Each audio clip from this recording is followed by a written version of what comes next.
Welcome to எண்ணும் எழுத்தும்.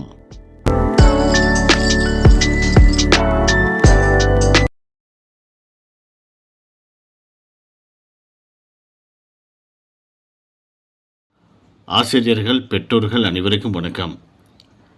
4ஆம் வகுப்பு சமூக அறிவியல் பாடம் முதல் பருவம் பயிற்சி புத்தகத்தில் முதல் பாடம் ஆற்றங்கரை அரசுகள். இந்த பாடப்பகுதியில் கொடுக்கப்பட்டுள்ள வினாக்கள் மற்றும் அதற்கான சரியான பதில் என்ன அப்படிங்கிறத இந்த வீடியோவில் பார்க்கலாம். படிப்பேன், எழுதுவேன். பாடநூல் பக்க எண் 118 உள்ள பாடலை படித்து வினாக்களுக்கு விடையளிக்க. வளையாத செங்கோலுக்கு புகழ்பெற்றவராக திகழ்ந்த அரசர் சேர மன்னன். அரிசி வளத்திற்கு பெயர் பெற்ற சோழர்களின் ஊர் தஞ்சாவூர். பாண்டிய மன்னர்கள் முத்தமிழ் மற்றும் முத்துக்கு பெயர் பெற்றவர்கள்.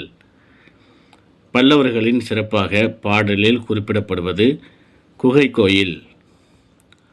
இப்பாடலில் இடம்பெற்றுள்ள மன்னர்களின் பெயர்களை எழுதுக. சேரர், சோழர், பாண்டியர் மற்றும் பல்லவர்கள். அரசுகளின் பெயர்களை வட்டமிட்டு எடுத்து எழுதுக அப்படின்னு கொடுத்துருக்காங்க. நாம் வட்டம் போட்டிருக்க பாருங்கள். சேரர், சோழர், பல்லவர், பாண்டியர் பக்கத்தில் எடுத்து இந்த கோட்டை எழுதணும். படிப்பேன், எழுதுவேன். பாடநூல் பக்க எண் 118 சேரர்கள் என்ற தலைப்பின் கீழ் உள்ள முதல் 4 பத்திகளை படித்து வினாக்களுக்கு விடையளிக்க அப்படின்னு கேட்டிருக்காங்க.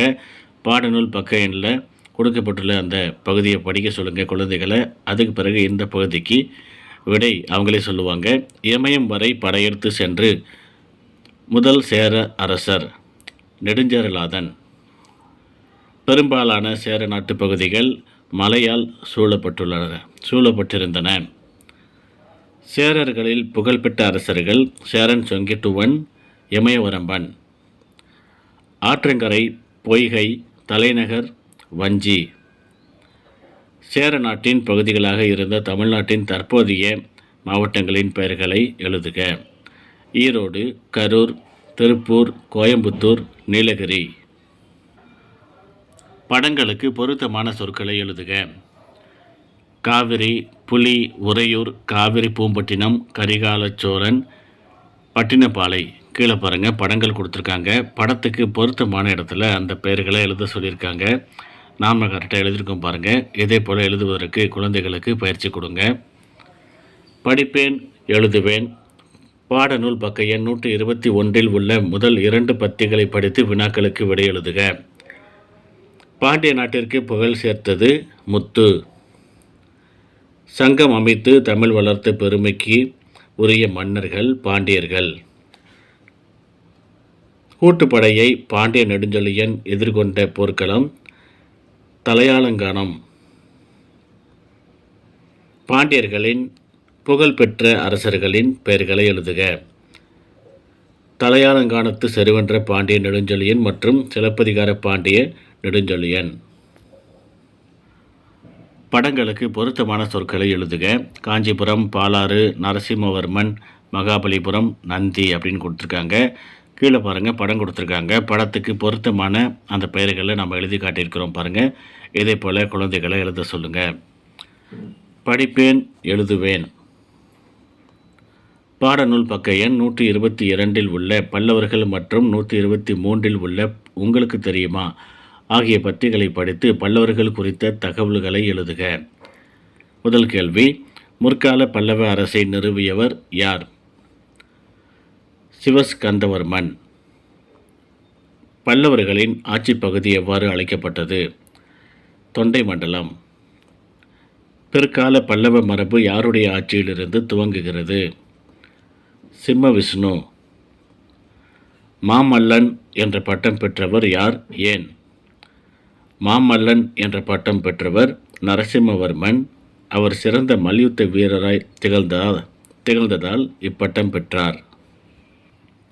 படிப்பேன், எழுதுவேன். பாடநூல் பக்க எண் 123 உள்ள குறுநில மன்னர்கள் என்ற தலைப்பின் கீழ் உள்ள பத்திகளை படித்து வினாக்களுக்கு விடையளிக்க. முதல் கேள்வி, குறுநில மன்னர்களின் பெயர்களை எழுதுக.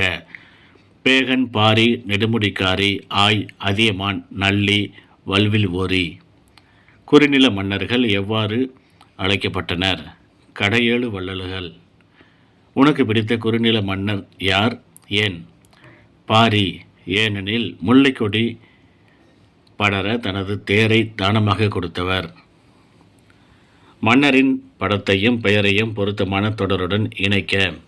கீழே பாருங்கள், மன்னருடைய படம் பொருத்தமான வாக்கியங்கள் கொடுத்துருக்காங்க. அதை கோடு போட்டு இணைக்க சொல்லியிருக்காங்க. நாம் இணைச்சிருக்கோம் பாருங்கள். இதே போல் இணைப்பதற்கு குழந்தைகளுக்கு பயிற்சி கொடுங்க. படிப்பேன், எழுதுவேன். பாடநூல் பக்க எண் 124 உள்ள விருந்தோம்பல் என்ற தலைப்பின் கீழ் உள்ள பத்திகளை படித்து வினாக்களுக்கு விடையளிக்க. முதல் கேள்வி, பண்டைய தமிழர்களின் முக்கிய கடமையாக கருதப்படுவது விருந்தோம்பல்.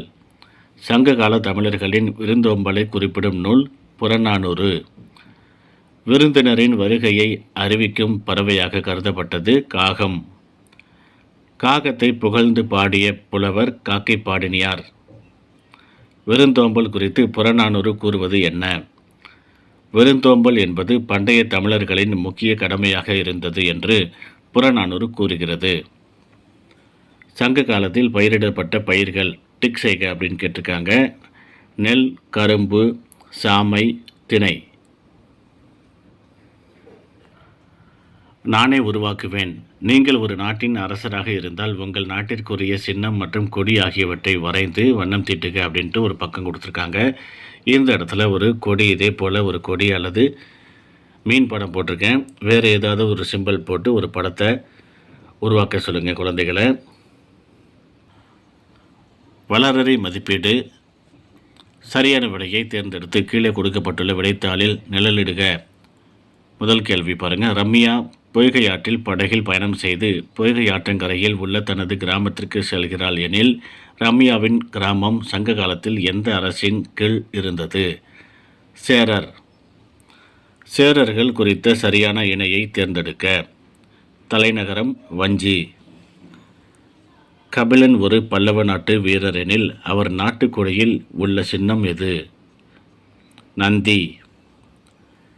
கலையரசி தனது நாட்டின் அரசரான கரிகால சோழனை நாட்டின் தலைநகரில் சந்திக்க விரும்புகிறாள் எனில் அவள் செல்ல வேண்டிய நகரம் எது?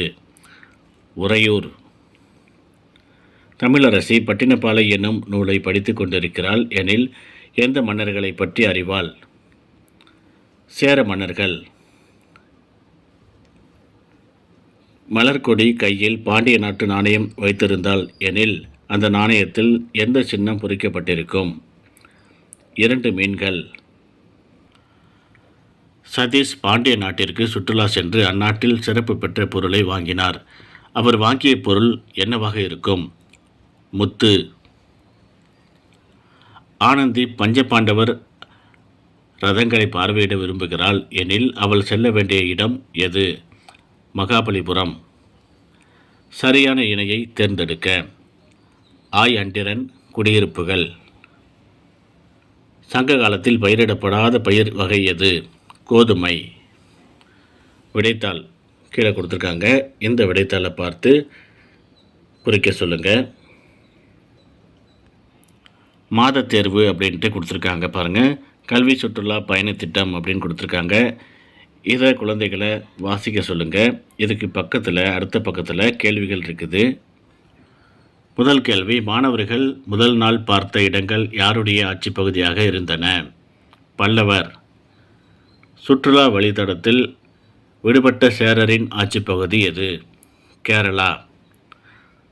சுற்றுலா பயணத்தின்படி மாணவர்கள் பார்வையிட்ட ஆறுகள் எவை? காவிரி, வைகை.